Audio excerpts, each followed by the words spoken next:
Film की कहानी की शुरुआत होती है साल 2002 में आई उस भयानक तबाही के पूरे 28 साल बाद, जिसने पूरी इंसानियत को घुटनों पर ला दिया था।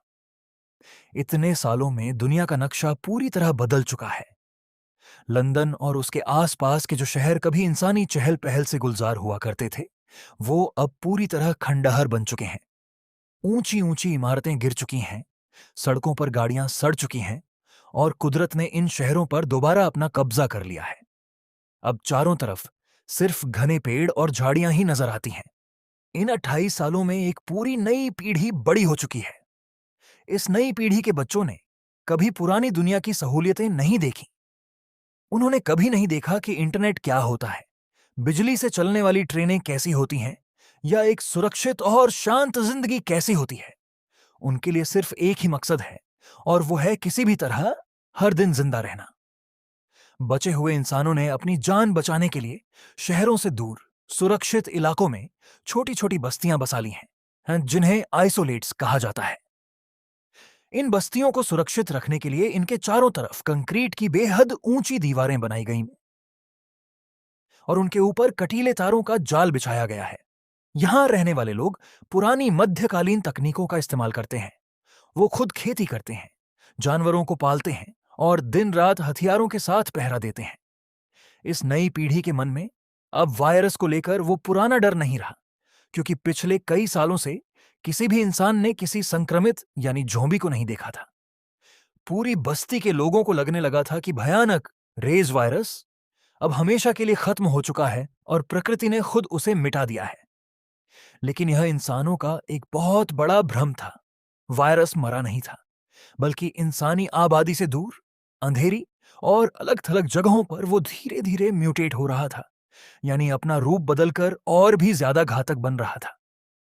कहानी में एक बहुत बड़ा और खौफनाक मोड़ तब आता है जब एक बस्ती के कुछ साहसी और नौजवान लड़के लड़कियां रोजमर्रा की जरूरत का सामान, दवाइयां और पुरानी धातुएं ढूंढने के लिए बस्ती की तय सीमा से काफी बाहर निकल जाते हैं।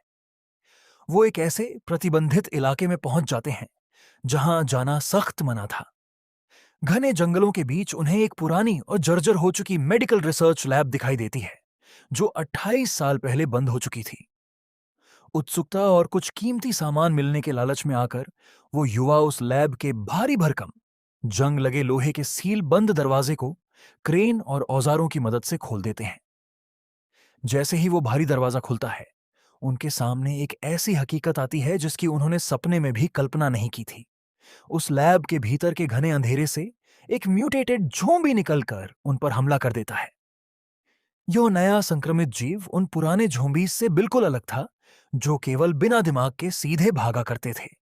इस नए वायरस ने ज़ोंबी को एक खूंखार शिकारी बना दिया था, जिसके भीतर इंसानी चालाकी, घात लगाने की कला और गजब की फुर्ती आ चुकी थी। पलक झपकते ही वो ज़ोंबी पूरी टीम पर टूट पड़ता है। लैब के अंदर चीख पुकार मच जाती है और वो एक एक करके सभी नौजवानों को बेरहमी से मार डालता है। इस पूरे हमले में सिर्फ एक लड़का किसी तरह अपनी जान बचाकर वहां से भागने में कामयाब हो पाता है। लेकिन भागते समय उस झोंबी के नाखून और दांतों के निशान उसकी पीठ पर लग जाते हैं। वो लड़का इस बात से बिल्कुल अनजान होता है कि वायरस उसके शरीर में प्रवेश कर चुका है और अब उसकी मौत का काउंटडाउन शुरू हो चुका है। वो लड़का बदहवास हालत में, हाँफते हुए और खून से लथपथ होकर अपनी सुरक्षित बस्ती के मेन गेट पर पहुंचता है। गेट पर तैनात गार्ड्स अपने ही इलाके के एक लड़के को इस हालत में देखकर भावुक हो जाते हैं और बिना किसी मेडिकल जांच या क्वारंटाइन नियमों का पालन किए तुरंत बस्ती का भारी गेट खोलकर उसे अंदर ले लेते हैं। यही इस पूरी कम्युनिटी की सबसे बड़ी और आखिरी गलती साबित होती है। जैसे ही उस लड़के को एक झोपड़ी में लिटाया जाता है, महज कुछ ही मिनटों के भीतर वायरस उसके दिमाग पर पूरी तरह कब्जा कर लेता है।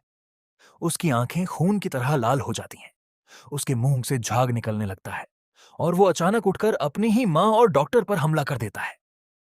क्योंकि इस बस्ती के लोगों ने सालों से कोई संक्रमण नहीं देखा था, इसलिए कोई भी इस अचानक हुए हमले के लिए तैयार नहीं था। देखते ही देखते वो लड़का, जिसे भी काटता, वो व्यक्ति अगले 10 सेकंड में एक खूंखार ज़ॉम्बी बन जाता। पूरी बस्ती में खतरे के सायरन बजने लगते हैं। रात के अंधेरे में चारों तरफ सिर्फ चीख पुकार, आग और खून खराबा फैल जाता है। जो लोग कुछ मिनट पहले तक एक परिवार की तरह शांति से रह रहे थे, वो अब एक दूसरे का मांस नोचने के लिए दौड़ रहे थे। पूरी कम्युनिटी एक जिंदा नर्क में तब्दील हो जाती है। इसी भयंकर अफरा तफरी और तबाही के बीच कहानी में एक बेहद दमदार एंट्री होती है जिम की। जिम, जो पहली फिल्म का मुख्य सर्वाइवर था, अब 28 साल बड़ा हो चुका है। उसके चेहरे पर उम्र की लकीरें, बढ़ी हुई सफेद दाढ़ी और आंखों में सालों का दर्द और अकेलापन साफ झलकता है। जिम इस वायरस के हर एक खतरे को और इसकी फितरत को दुनिया में सबसे बेहतर समझता था। वो अपनी बंदूक उठाता है और इस तबाही के बीच से कुछ बचे हुए डरे सहमे नौजवानों को बाहर निकालता है। जिम उन्हें चिल्लाकर समझाता है कि रोने और रुकने का समय नहीं है। यह वो पुराना वायरस नहीं है जिसे इतिहास की किताबों में पढ़ाया जाता था, बल्कि यह उसका एक नया और बेहद चालाक रूप है, जो अब मुतायाज को अब इंसानों की तरह सोच समझकर और रणनीति बनाकर शिकार कर रहा है। जिम उन्हें बताता है कि अगर जिंदा रहना है तो इस बस्ती को तुरंत छोड़ना होगा, क्योंकि इस नए वायरस की चीख सुनकर जंगलों में छिपे हजारों संक्रमितों का एक विशाल झुंड इस तरफ बढ़ रहा है।